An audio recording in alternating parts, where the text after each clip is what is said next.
नमस्कार, जनसत्य न्यूज में स्वागत है आपका। मैं हूं आपके साथ सुनैना सिंह। चीन के वुहान से शुरू हुए कोरोना वायरस के हमले के बाद पूरी दुनिया में लॉकडाउन है। सड़कें सुनसान हैं तो फैक्ट्रियां बंद हैं। इसके साथ ही कंस्ट्रक्शन का काम भी बंद है, जिसकी वजह से सबसे ज्यादा धूल और मिट्टी वातावरण में उड़ती है। वातावरण में गजब का बदलाव हुआ है, लेकिन अब पर्यावरणविद कोरोना के हमले में जलवायु परिवर्तन की शंका जता रहे हैं। उनका मानना है कि पिछले कुछ वक्त में ऐसे वायरसों ने दुनिया पर हमले किए हैं जो शायद क्लाइमेट चेंज का असर है।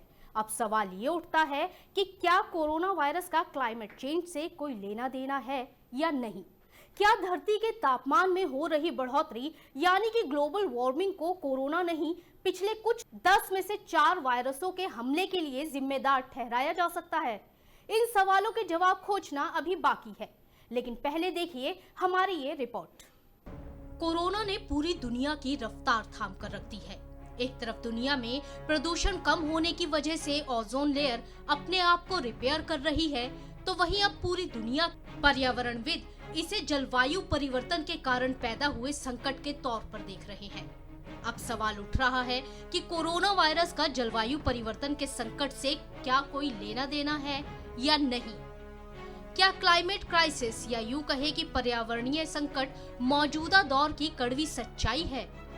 क्या कोरोना वायरस का इससे किसी तरह का संबंध है? क्या धरती के तापमान में हो रही बढ़ोतरी मतलब कि ग्लोबल वार्मिंग को कोरोना के साथ ही पिछले 10 में से 4 वायरसों के हमले का किसी तरह से जिम्मेदार ठहराया जा सकता है?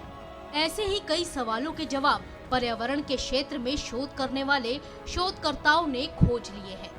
पर्यावरणविदों के मुताबिक पिछले कुछ सालों में सार्स, मर्स, जीका और अब कोविड-19 ने दुनिया पर हमला किया है। ये वो वायरस है जो जानवरों से इंसान में आए। कोरोना इस कड़ी में अंतिम है ऐसा कहना गलत होगा, इसलिए दुनिया को भविष्य के लिए तैयार रहना चाहिए। शोध बताते हैं कि इंसेंटिव मीट प्रोडक्शन इसका एक कारण है। एंटीबायोटिक रेजिस्टेंस और ग्लोबल वार्मिंग भी इसके लिए जिम्मेदार है। इन तीनों के कारण दुनिया में नए नए वायरस और बैक्टीरिया आएंगे। ये वो वायरस हैं जो पशुओं से इंसान में आए, लेकिन कोरोना के बारे में अभी तक कोई रिसर्च नहीं आई है। हालांकि कोरोना वायरस पर अभी पूरी रिसर्च होना बाकी है। इसके बाद ही ये साफ हो पाएगा कि कोरोना वायरस के पीछे ग्लोबल वार्मिंग का कितना हाथ है।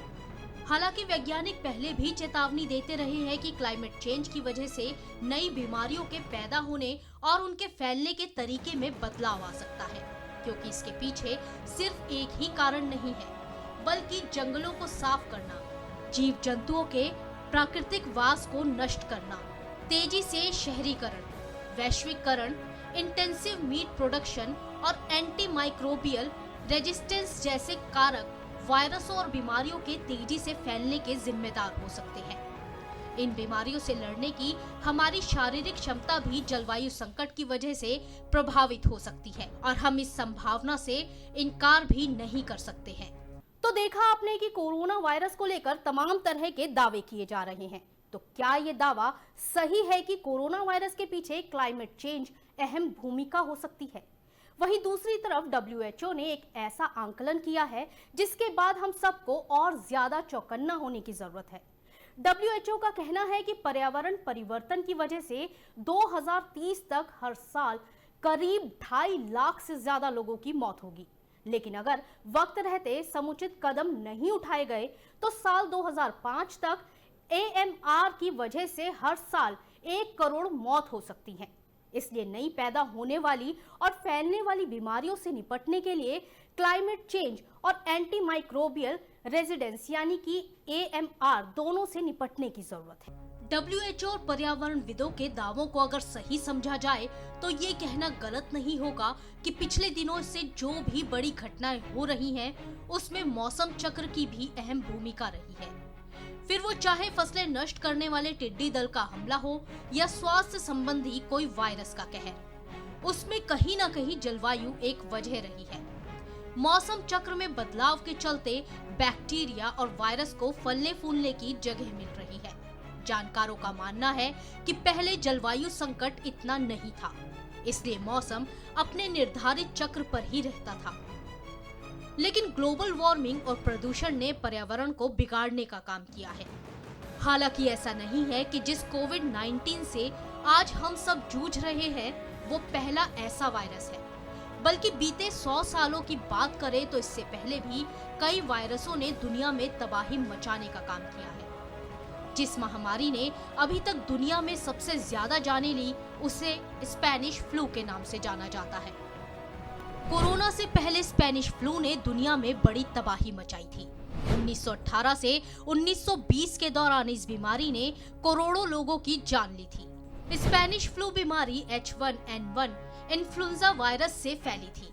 इसके बाद H1N1 का नया वर्जन या स्ट्रेन 2009 और 10 में आया था। इस बीमारी से मरने वालों की संख्या करीब 17,000 थी। हालांकि ये 100 साल पहले की तुलना में 3,000 गुना कम रही। इन बीमारियों का खतरा बस इतना ही नहीं रहा, बल्कि इन बीमारियों ने पर्यावरण के साथ साथ हमारी रोग प्रतिरोधक क्षमता पर भी असर डाला है, जिसकी वजह से लोगों का शरीर बीमारियों से अपने आप को बचाने में कमजोर हो रहा है। वहीं दूसरी तरफ जानकारों का मानना है कि ग्लोबल वार्मिंग की वजह से डेंगू, मलेरिया जैसी बीमारियों को फलने फूलने के लिए ज्यादा उपयुक्त माहौल मिल रहा है। मौसम चक्र में परिवर्तन से इनको फैलाने वाले मच्छरों को प्रजनन के लिए ज्यादा वक्त और उपयुक्त माहौल मिल रहा है।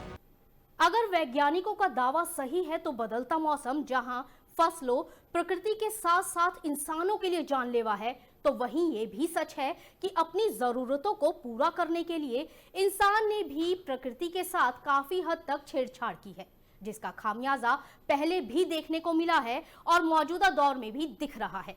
इसके अलावा जो हैरान करने वाली बात है वो ये कि पैथोजेंस यानी कि एक तरह के जीवाणु को मारने के लिए हमारा शरीर जो पहले खुद को तैयार कर लेता था, अब उसकी क्षमता तेजी से कम होती जा रही है। आखिर इसके पीछे क्या वजह है, देखिए हमारी ये रिपोर्ट। कहते हैं कि भगवान ने इंसान को सबसे ज्यादा समझदार और सूझबूझ वाला बनाया है, इसलिए किसी भी जीव जंतु और जानवर में इंसान के जितना तेज दिमाग नहीं है। लेकिन जब इंसान अपने दिमाग का औसत से ज्यादा इस्तेमाल करता है तो वो वैज्ञानिक या साइंटिस्ट बनता है और नए नए आविष्कार करता है। इतना ही नहीं, इस कड़ी में इंसानी शरीर तमाम तरह की बीमारियों से खुद मुकाबला करने के लिए बना है। बैक्टीरिया और वायरस को मारने के लिए हमारा शरीर खुद ही एंटीबॉडी पैदा करता है। पैथोजेंस यानी कि एक तरह के जीवाणु को मारने के लिए हमारा शरीर खुद को तेजी से गर्म कर लेता है, जिसकी वजह से पैथोजेंस को मारने के लिए शरीर खुद को बुखार लाकर उसके जीवाणु को मारने में सफल रहता है। पैथोजेंस गर्म मौसम में पैदा होते हैं। ग्लोबल वार्मिंग की वजह से धरती का तापमान लगातार बढ़ रहा है, जिसकी वजह से पैथोजेंस अब ज्यादा गर्म वातावरण में पैदा हो रहे हैं। यही वजह है कि पैथोजेंस ज्यादा गर्मी को सहन कर पा रहे हैं। पैथोजेंस ज्यादा गर्मी में अस्तित्व बचा पाने में सफल हो रहे हैं। मानव शरीर की गर्मी से इन जीवाणुओं को कोई फर्क नहीं पड़ रहा है। पैथोजेंस को बुखार ज्यादा नुकसान पहुंचाने में सक्षम नहीं हो रहा है। मानव शरीर में पैथोजेंस अपने आप को बचा रहे हैं। इसके अलावा ये पैथोजेंस अपने से बेहतर पैथोजेंस पैदा भी कर रहे हैं।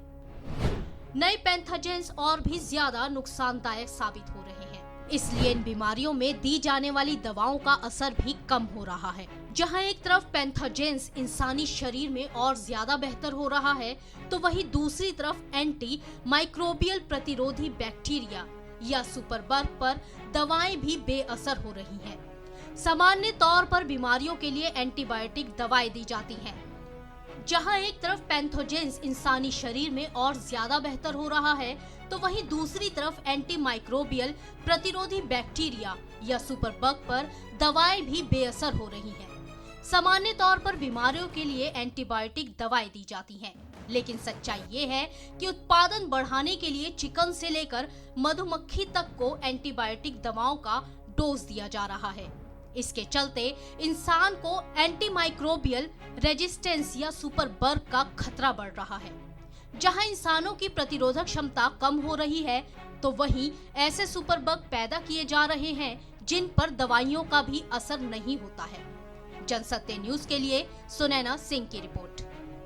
तो देखा आपने कि जहां एक तरफ हम लोग तरक्की कर रहे हैं, तो वहीं दूसरी तरफ ये तरक्की कहीं ना कहीं हमें चुनौती भी दे रही है।